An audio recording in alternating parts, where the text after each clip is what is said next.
நமது நாட்டுக்கு நீண்ட பொறியியல் வரலாறு இருக்கின்றது. கிறிஸ்துக்கு முன் 5ஆம் நூற்றாண்டில் பண்டுகாபய மன்னன் பசவ குலத்தை அமைத்தான்.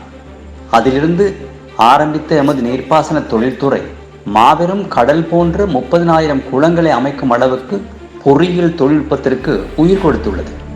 உலகத்தில் எவரையும் வியப்படைய செய்கின்ற ராட்சத கால்வாய், அதாவது யோத எல, கிறிஸ்துக்கு முன் 5ஆம் நூற்றாண்டளவில் நிர்மாணிக்கப்படுகின்றது. கலாபெவையிலிருந்து திசாபெவ வரை 120 சிறிய குளங்களுக்கு நீரை நிரப்பி 11,000 ஏக்கர் வயல்களுக்கு நீர் பாய்ச்சி 54 மைல்கள் நீளம் வரை நீர் பிரவாகத்தை ஏந்தி ராட்சத கால்வாய் பாய்ந்து செல்கின்றது. முதல் 17 மைல்களில் சாய்வு 1 மைலுக்கு 1 அங்குலமாகும்.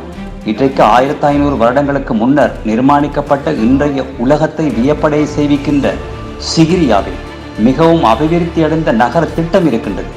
அங்கே மிகவும் அபிவிருத்தியான வாஸ்துக்கலை நிலவுகின்றது.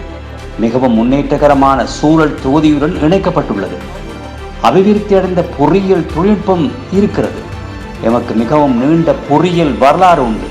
அந்த வரலாறு 17ஆம் நூற்றாண்டின் பின்னரை பகுதி, 18ஆம் நூற்றாண்டின் முன்னரை பகுதி ஆகியவற்றில் நீராவி தொழில்நுட்பம் கண்டுபிடிக்கப்பட்டதும் உலகின் கைத்தொழில் துறையில் பாரிய பாய்ச்சல் ஒன்று இடம்பெறுகிறது. சிறந்த நோக்கத்தினை கொண்ட தலைவர் ஒருவர் எமக்கு தேவை. சிறந்த நோக்கத்தையுடைய தலைவர் தேவைப்படுவது அரசியலுக்காக மாத்திரமல்ல, ஐடி துறையை முன்னெடுத்து செல்லக்கூடிய, பலம் பொருந்திய, முட்டி மோதக்கூடிய, சிறந்த மாற்றத்தை ஏற்படுத்தக்கூடிய, எதிர்காலத்தை சிறந்ததாக காணக்கூடிய சிறந்த நோக்கத்தினை கொண்ட தலைவர்கள் உருவாக வேண்டும். அந்த அத்தனை துறைகளும் அவர்களால் நிர்மாணிக்கப்பட வேண்டும். அரசியலுக்கு மாத்திரமே சிறந்த நோக்கத்தினை கொண்ட தலைவர் தேவை என நாங்கள் பெரும்பாலும் நினைக்கிறோம். அவ்வாறு நினைக்க காரணம், எமது நாட்டில் நல்ல நோக்கமில்லாத தலைவர்கள் அரசியல்வாதிகளாக அமைவதாலாகும்.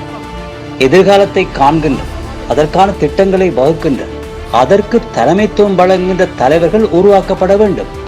அவர்கள் உருவாக்குகின்ற கருத்திட்டங்கள், ஈடுபடுத்துகின்ற தொழில் முனைவோர் என்ற வகையில் அந்த அனைத்திற்குமே அழுத்தம் கொடுக்கக்கூடிய நபர்கள் உலகத்திற்காக புதியவற்றை நிர்மாணிக்க அந்த அழுத்தத்தை கொண்ட ஆட்களின் பங்களிப்பு மிகவும் முக்கியமானதாகும். நிர்மாண தொழில்துறையில், வலுசக்தி துறையில் புதிய திசைகளை தெரிவு செய்கின்ற, வழிகாட்டுகின்ற தலைவர்கள் அவசியம். எங்களுக்கு Marie Curie, Einstein, Steve Jobs போன்றவர்கள் அவசியம் இல்லையா? அந்த அனைத்து துறைகளிலும் புதிய மாற்றத்தை ஏற்படுத்துபவர்கள் அழுத்தத்தை கொண்ட தலைவர்கள். அதை போலவே எமக்கு வரக்கூடிய சவால்களை மீறி செல்லக்கூடிய தலைமைத்துவம் எமக்கு அவசியம். சவால்களுக்கு மத்தியில் மண்டியிடுகின்ற, சவால்களை கண்டு அஞ்சியோடுகின்ற, வாரி சுருட்டி கொள்கின்ற தலைமைகளால் எமக்கு எந்தவித பயனும் இல்லை.